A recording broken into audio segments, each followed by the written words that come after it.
रन्जन दैमारिखौ मानो लिरनो हायाखैसै? मा उसुबिदा? सोर लिरोआसै? मानो थाखाय लिरनो हायाखैसै? नि खोथायाव दिनै एसे आलादामोनब्लाबो जिथु सोंबाय आं बेखौ बुंनोसै। गोजोन्थों लोगोफोर, दिनैहाय नोंथांमोननि सिगाङाव मोनसे आपडेट लानानै फैलायबाय आरोखि ना।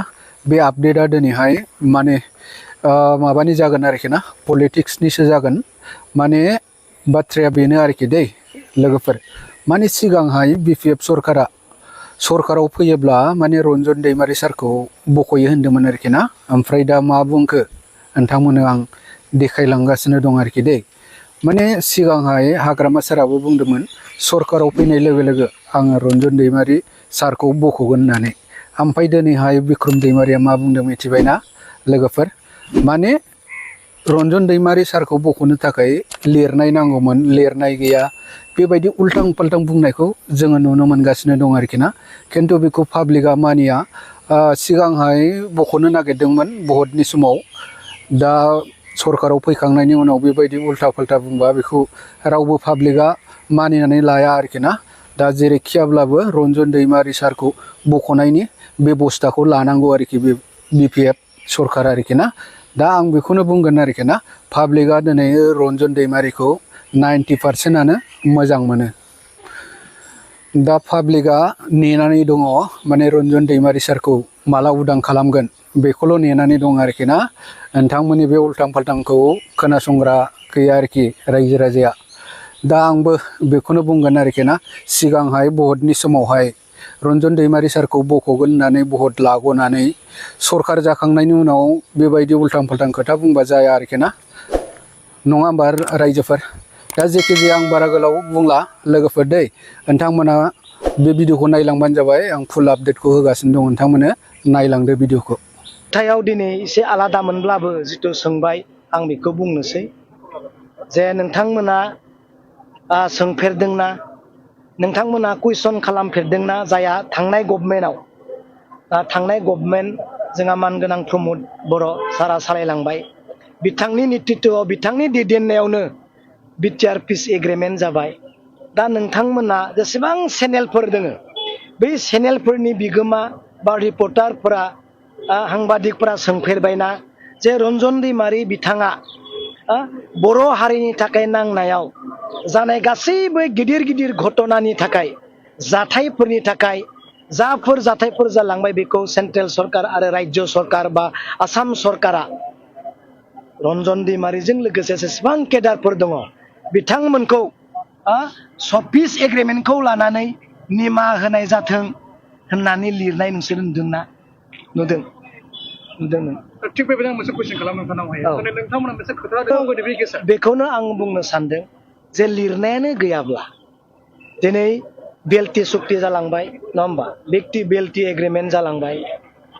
जायफोर दायनिगिरिफोर दङ बेखौ आयेननि जेरै निमाहा होनांगौ होननानै लिरनाय जादों।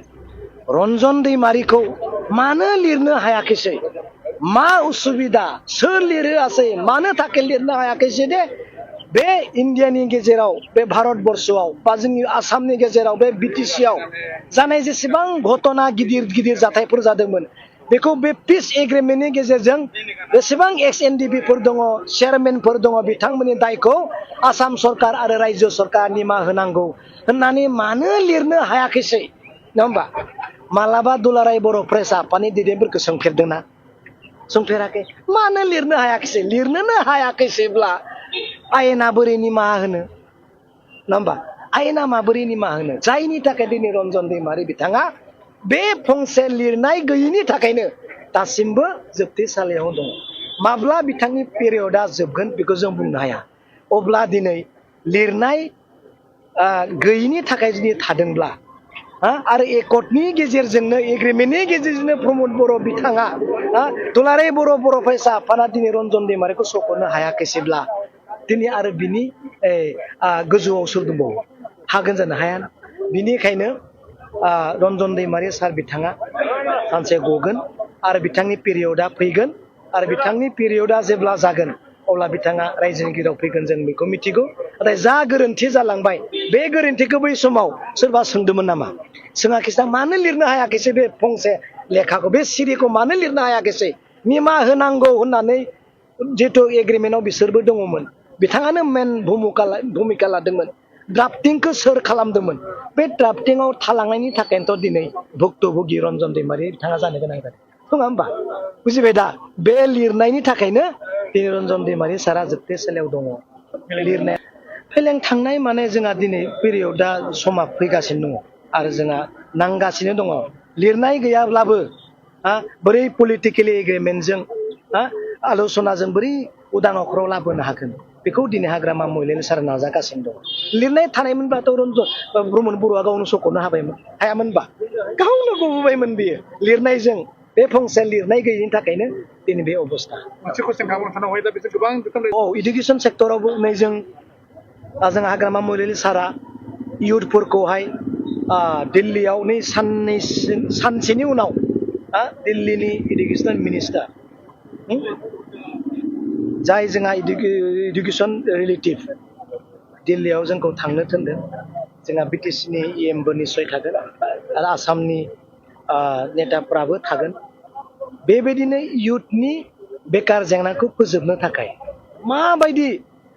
माबायदि बबे बिथिंजों बबे लामाजों इयुथफोरनि बेकार जेंनाखौ फोजोबनो हागोन बेखौ हाग्रामा महिलारि सारा बयबो इयुथफोरजों सावरायो जोंफोरखौ लेंहरना सावरायो इयुथफोरखौ लेंहरनानै रायज्लायो बबे बिथिंखौ मा लायोब्ला इयुथनि बेकार जेंनाया जोबगोन गासिबोथ' साख्रि मोनजोबा ना साख्रि मोनि फरायनायाव मोजां नङि इडुकेसन सेक्टराव डेभेलप जानो हायै बेक्तियाबो जे नोङो हंस्थापन मोननांगौ थांना थानांगौ बेखौबो दिनै नायदों बेनिखायनो नोंथांमोना नुलांगोन आरो जोंहा नै 2 लाखनि जिथु राननाय बेबो नेक्स्टआव जागोन बोसोराव खनसे जाखांबाय आरो नेक्स्ट इयाराव जागोन बिदिनो जालांबाय थागोन